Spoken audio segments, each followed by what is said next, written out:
Hey everybody, today I'm going to be taking a look at two board games. First off, we're going to take a look at Cursed Court, and then we're going to move on to The Rich and the Good.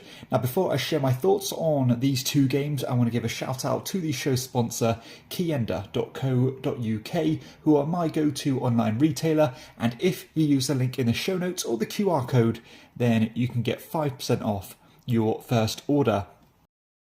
Okay, so let's start with Cursed Court. Now this is a 2 to 6 player kind of bidding and bluffing style game that takes 30 to 45 minutes to play.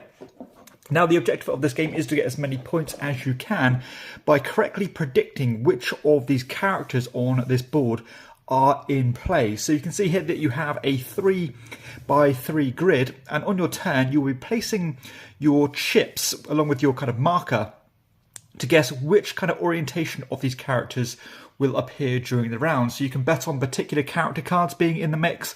You can bet on particular columns or rows, diagonals, you've got kind of quadrants, etc. All depending on which characters you think are in play. Now, the trick about this game is that each player only has limited information. So, for example, between me and each of my neighbours, I will have one card which will show one of the characters in play, of course, but there will also be some public characters that everybody can see.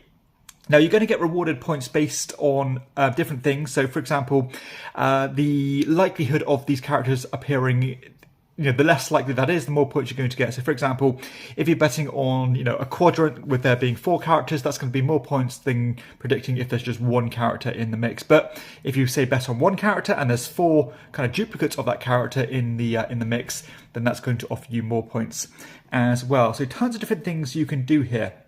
Now, another mechanism about this game that I really do like is the actual bidding system itself, because again, on your turn, you simply just claim one of those different spots, but you choose the amount of tokens that you place on that. Now, those tokens do not increase the yield of points you get from being correct or incorrect, of course, but it does cement your likelihood of holding on to that particular bet.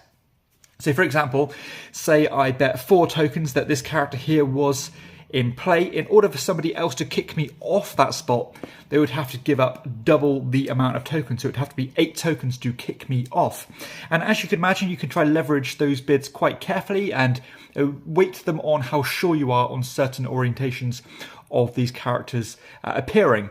But because of the limited information, there's quite a lot of scope to use some bluffing tactics. So, for example, if you started bidding on different lines and columns, even with characters that you're not sure are in the mix yet, because everybody only has a small piece of the puzzle, they might assume that you are bidding on this certain spot because a certain character is there, when in reality that is not the truth.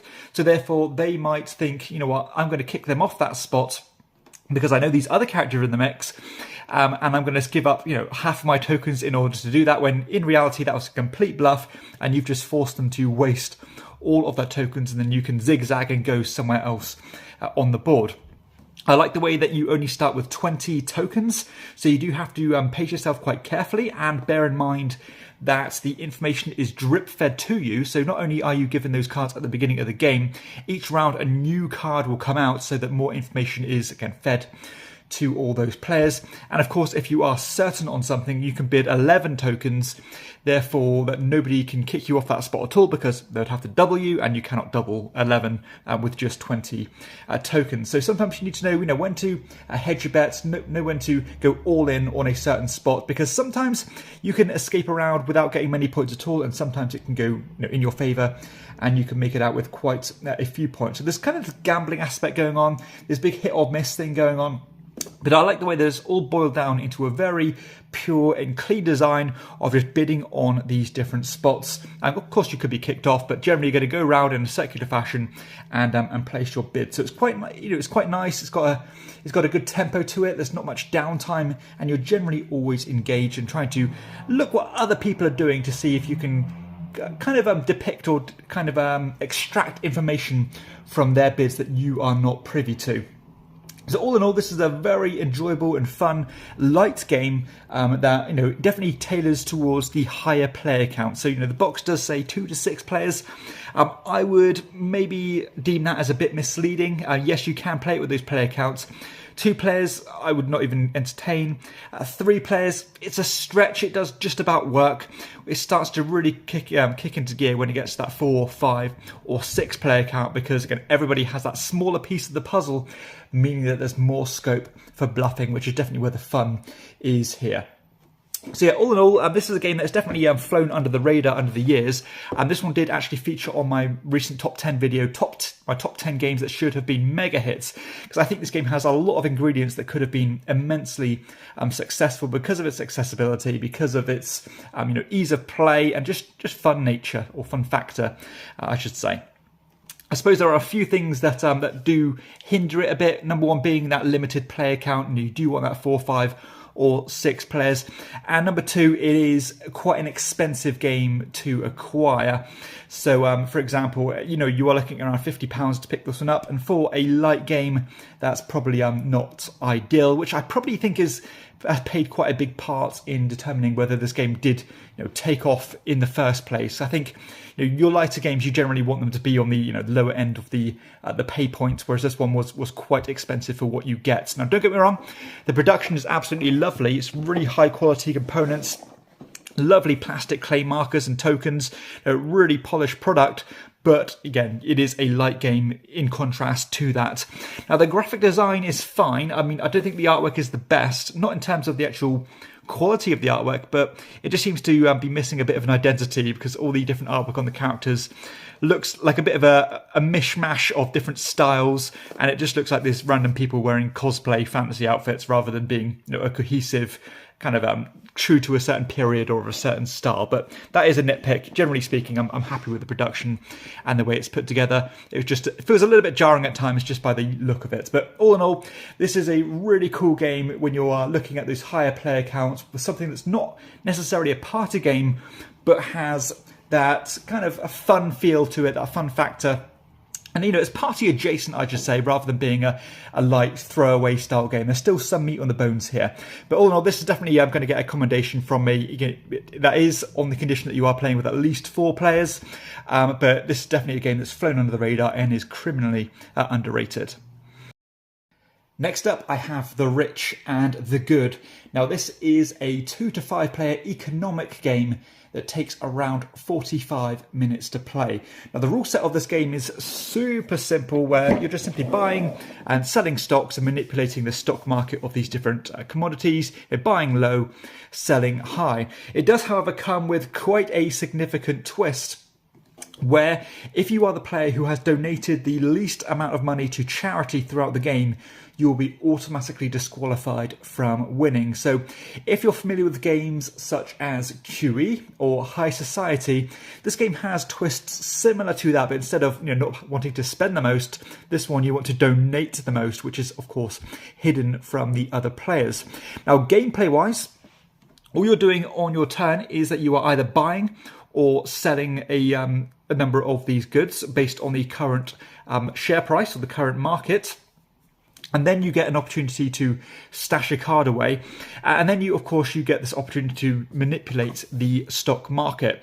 And I have to say, this system, or the mechanism used to manipulate the stock market, is probably my favorite that I've ever seen in an economic game. And I've played a lot of games like this, but this system is so simple and so clever that it just really does fascinate me. So basically, between you and each of your neighbours, you are going to have a rack of these cards, which shows all the different commodity types, as well as a different figure on it, either in a plus number or a minus number. So it could say, +2, -2, +4, -6, these kind of things. And because only you and your neighbour know that, of course, the other side of the table aren't really going to know the potential of the way that the market is going to change. And when it's your turn, you are going to choose from one of the racks on your left and from one of the racks on your right. Now, the first rack you choose is going to move the full price on that card. So as again, it could say, move the white share price up 6. And of course, if you're investing in those white stocks, that's going to be really good news for you. But the other rack you take from, the second one, is only going to go half the amount. So, it would only go up +3 if you're choosing a +6 marker. And although that might still be good, of course, you are somewhat kneecapping the potential of that particular commodity for the players who have invested heavily in that market type.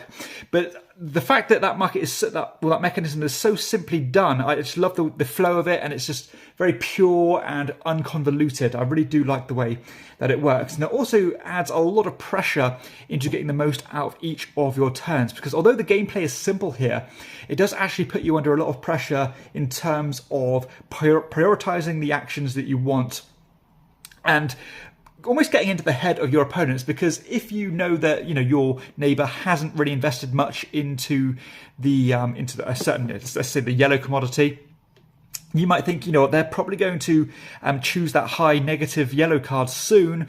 Therefore, I might want to choose it first, or choose it before they do, so that it only goes down half the amount rather than the full amount. And of course, you are trying to somewhat keep mental tabs on what everyone else is investing in, so that you are not going to be completely at the mercy of another player just tanking that particular stock type. So again, the timing of the actions is so important, not only for that reason, but also to ensure cash flow, because your cash does quickly run out in this game, meaning that you want to strike when the iron is hot and sell at the right time, not in addition to just buying at the right time as well. Also, because you don't actually stash money away, you stash the commodities away. That figure that you are putting back in terms of not being ruled out of the scoring, if you want to be charitable, that is so important, because it's always going to be in flux. You might have stashed away a couple of the really high value cards thinking that that's going to get me through the finish line and make me not finish last, where in reality that stock price could get tanked before it's time to evaluate your scoring. So you do have to be again, keep mental tabs on what is being kept back and making sure that you're not far behind the pack. I like the way that halfway through the game, everybody's charitable donations are revealed. Therefore, you know where you are in the standing, meaning that if you are way ahead, you might want to take your foot off the pedal a little bit and sit back and start making money for yourself. But if you're really behind, you might want to start investing heavily into being charitable and stashing that money back for charity. But of course, you can not be eliminated, but you still want to have the most money in your kitty to actually win the game in the first place. So it's all about, what do I hold on to? What do I sell? What do I stash? And when to do it. Yeah, I really like the way that it all comes together in such a simple rule set. The whole rules to this game are only on like a pamphlet, so it's very easy to explain, but it has those little twists and those little, those little wrinkles that make it interesting. So all in all, this is again probably my favourite economic game that I own at the moment. I've played a lot of them, but I love the simplicity of this one. I love that adjacency stock market manipulation mechanism. It works extremely well, and I'm surprised that no other game has stolen that. At least that's not happened to my knowledge. So yeah, all in all, it's just a lovely economic game that if you like this genre, but you are somewhat put off with the convolution or the over engineering of some of the other economic games, and this one is definitely one to take a look at. Much like the last game, you do want the higher player counts here. Now, don't get me wrong, this one works really well at 3 players, but when you're getting to more players, it's going to get even better. I think some people might be put off by the beige aesthetic to this one. It does look like a Euro game from yesteryear, and it is an older game that has been reprinted, but it is a very high quality production for quite an affordable price, if it's still the price that I bought it from, and it's all just does what it does really well. Very minimalist, but it does what it does to an exceptionally high standard. So yeah, really love this one. It's in my top 100. And it's going from strength to strength, really. So always, this is the kind of game that I'd never really turn down, because it just gives me all of the things that I'm looking for in such a short time frame. 45 minutes for a game like this is quite impressive. So another commendation from me for sure. That is The Rich and the Good by Carlo A. Rossi. So there we have it. That concludes the video. 2 fantastic and criminally underrated games here, in my opinion. Definitely deserve a bit more of a spotlight and a bit more attention. Yeah, these games aren't going to be ideal if you just play with 2 players, because they're not going to work too well at that player count. Especially Cursed Court, you want to start getting into that 4, 5 or 6 players. And with with Rich and the Good, you want at least 3 players to get the most from it, really. There is a 2-player variant, but I wouldn't really recommend it. But all in all, I hope you've enjoyed the video and got some value out of it. If you have, please be sure to hit like and subscribe to my channel and check out my other content too. And for everybody else, I'll see you next time on Chairman of the Board. Bye-bye.